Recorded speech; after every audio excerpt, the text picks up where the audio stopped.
안녕하세요. 컴사부 김쌤입니다. 오늘은 포토스케이프 X에서 글씨의 그라디언트 효과를 넣어 볼게요. 삽입을 클릭하고 텍스트를 클릭하고 나서 여기에 글자를 적어 보겠습니다. 자, 이렇게 글자를 적고 나서요, 이 부분을 보면 블러 텍스처라고 되어 있는데 이게 원래 예전에 그라디언트 효과였고요. 그 옆을 보면 그레이디언트라고 되어 있는데 그라디에이션, 그라디언트, 그레이디언트 다 같은 말이에요. 자, 그래서 블러 텍스처부터 클릭을 해보면 무료 버전에서는 이렇게 5가지 효과를 줄 수 있습니다. 첫 번째, 두 번째, 세 번째, 나머지요. 자, 그래서 이 효과를 적용하고 싶다면 클릭을 하고 확인 버튼을 누르셔도 되고요. 아니면 해당 효과를 더블 클릭해 주셔도 돼요. 자, 그 다음에 오른쪽에 있는 그레디언트 얘를 클릭해 보겠습니다. 자, 얘를 클릭하고 보면 이런 옵션들이 있는데 이 옵션들에 대해서 하나씩 살펴볼게요. 일단 기본값으로 선택되어 있는 애는 얘죠. 자, 얘를 클릭하고 나서 보면 이렇게 색상표가 나타나는데 예를 들어서 이 색상을 클릭하고요. 그리고 여기를 클릭하고 이 색상을 클릭하면 이렇게 2가지 색상의 그라디언트가 들어가는 거예요. 이 상태에서 상단에 있는 옵션을 변경해 볼게요. 현재 선택되어 있는 옵션은 선형 그라디언트라고 되어 있죠. 두 번째 옵션을 클릭하면 변화가 생깁니다. 얘는 방사형이래요. 세 번째 옵션을 클릭해 볼 건데요. 얘는 각진 그라디언트라고 되어 있습니다. 이런 효과고요. 마지막 네 번째는 반사 그라디언트. 클릭을 하면 이런 효과가 들어가요. 이 중에서 어떤 옵션을 선택하느냐는 사용자 몫이고요. 일반적으로는 선형 또는 방사형을 많이 사용합니다. 이제 그 아래쪽에 있는 옵션을 살펴볼 건데요. 첫 번째 항목을 선택해 보겠습니다. 자, 두 번째와 첫 번째는 뭔가 많이 다르죠. 첫 번째 항목에서 이 부분을 클릭하고 보면 여기 기존에 만들어진 그라디언트 옵션들이 많이 있어요. 아이콘 위에 커서를 올려놓으면 미리 만들어둔 그라데이션 효과들을 볼 수 있고요. 만약 이 효과를 적용하고 싶다 그럴 경우에는 더블 클릭을 해주시면 됩니다. 다른 효과를 주고 싶다면 다시 이 부분을 클릭하고 여기에서 다른 그라데이션 메뉴를 선택해 주시면 돼요. 이제 세 번째 옵션을 선택해 볼게요. 이 부분을 체크하고 여기를 클릭해서 보면 이렇게 색상표가 나타납니다. 원하는 색상을 선택하신 후에 오른쪽에 있는 이 항목을 클릭하고 보면 이런 메뉴들이 있어요. 커서를 이렇게 이동시켜 보면 각각의 효과를 확인하실 수 있습니다. 적용을 시키실 때는 더블 클릭하시면 되고요. 이제 그 아래쪽에 있는 옵션들을 살펴볼게요. 회전 부분의 슬라이더를 왼쪽으로 당기면 그라데이션 효과가 반시계 방향으로 회전하고요. 오른쪽으로 밀면 시계 방향으로 회전합니다. 기본값으로 복원시키고 싶을 때는 아래쪽에 있는 기본값 복원이라는 글씨를 클릭해 주시면 돼요. 색조 부분에서는 색상을 변경할 수 있고요. 슬라이더를 좌측으로 당기면 이렇게 색상이 변경되고요. 오른쪽으로 당기셔도 또 다른 색상이 표현돼요. 기본값으로 복원하고 싶을 때는 이 글씨를 누르면 되고요. 채도 같은 경우는 색의 탁함, 맑은 정도라고 말씀을 드렸죠. 왼쪽으로 가면 채도가 낮아지고요. 오른쪽으로 가면 채도가 높아집니다.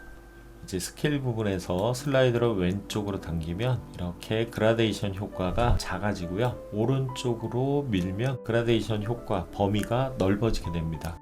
그 아래쪽에 있는 Y 옵션을 조절하면 그라데이션 효과의 상하 좌표를 변경할 수 있습니다. 왼쪽으로 당기면 그라데이션 효과가 위로 올라가고요. 오른쪽으로 밀면 그라데이션 효과가 아래쪽으로 내려오게 됩니다.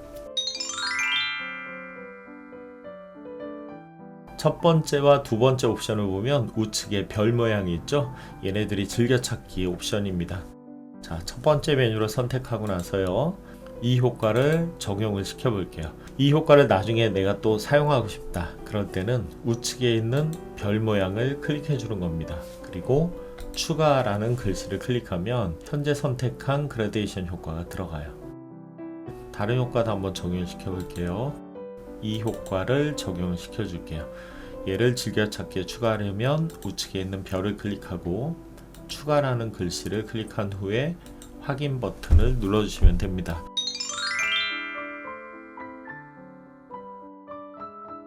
별 모양을 클릭하고 나서 여기 추가되어 있는 그라데이션 효과를 이렇게 선택해 주시면 돼요. 그리고 확인 버튼을 클릭하시면 해당 효과가 적용이 되고요. 즐겨찾기에 추가한 이 효과들의 순서를 변경하려면 여기 있는 삼각형을 클릭해 주시면 됩니다.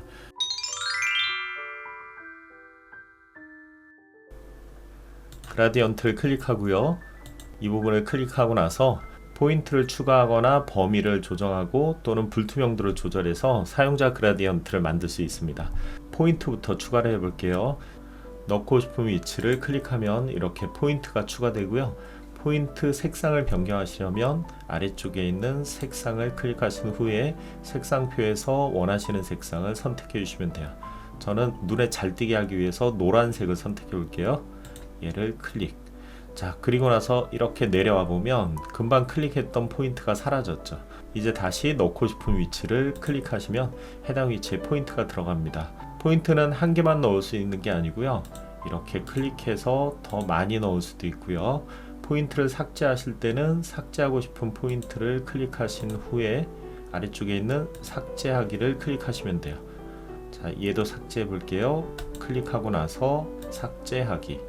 얘도 클릭하고 나서 삭제하기. 이제 포인터에 대해서 조금만 더 설명을 드릴게요. 가장 왼쪽에 있는 포인터의 색상이 글씨에서는 가장 상단에 있는 색상이고요. 가장 우측에 있는 포인터의 색상이 글씨에서는 가장 아래쪽 색상입니다. 제가 추가한 포인터의 색상은 중심보다 위쪽에 있겠죠. 그래서 글씨 쪽을 보면 중심을 기준으로 위쪽 부분에 이렇게 노란색이 들어간 걸 알 수 있습니다. 포인터의 위치를 변경하면 글씨에서 해당 색상의 위치도 변경이 돼요.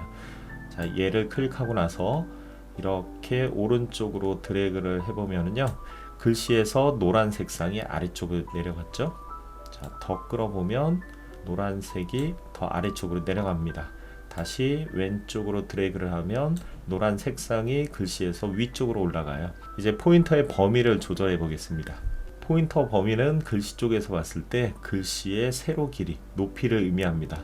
자, 이 노란색 부분의 범위를 좀 더 넓히고 싶다면 이 우측에 있는 점을 오른쪽으로 이렇게 밀어버리시면 돼요. 그러면 글씨에서 노란색 부분이 좀 더 길어졌죠. 반대로 이 노란색 높이, 길이를 줄이고 싶다면 이 흰색 부분을 클릭해서 왼쪽으로 이렇게 드래그해 오시면 돼요. 노란색 부분의 높이, 세로 길이가 좁아졌죠. 이제 글씨 상단의 분홍색 영역을 더 줄이고 노란색을 더 넓혀 볼게요. 노란색 포인터를 클릭하고 나면 분홍과 노랑 사이에 점이 생겨요. 이제 이 점을 왼쪽으로 드래그 해주면 분홍색 영역은 줄어들고 노란색 영역이 늘어나죠. 반대로 이 점을 잡고 오른쪽으로 드래그를 해주면 분홍색 영역이 늘어나고 노란색은 줄어들게 됩니다. 이제 불투명도에 대해서 설명을 드리고 그라디언트 수업은 마치겠습니다. 이해를 돕기 위해서 다른 색상을 선택해 볼게요. 자, 얘를 선택하면 눈에 잘 띌 것 같아요. 이 상태에서 왼쪽에 있는 동그라미를 아래로 드래그하면 글씨 상단 부분, 글씨의 위쪽이 투명해지죠. 투명해진다는 건 불투명도가 낮아진 거고요. 아래쪽에 있는 슬라이더를 이렇게 조절하셔도 돼요. 원위치를 시켜놓고 이제 반대쪽에 있는 원을 아래쪽으로 드래그 해 볼게요. 이렇게 하면 글씨 아랫부분이 투명해졌죠. 불투명도가 낮아진 겁니다. 얘도 마찬가지로 원위치를 시키려면 원을 잡고 위쪽으로 드래그를 하셔도 되고요. 아니면 슬라이더를 오른쪽으로 이렇게 밀어 주셔도 돼요. 자, 그럼 글씨의 중간 부분을 투명하게 만들고 싶다. 그럴 때는 어떻게 하면 될까요? 라인의 중간 부분을 클릭하면 이렇게 동그라미가 생깁니다. 이제 이 상태에서 얘를 아래쪽으로 쭉 드래그 해주시면 라인의 중간 부분이 투명하게 돼요.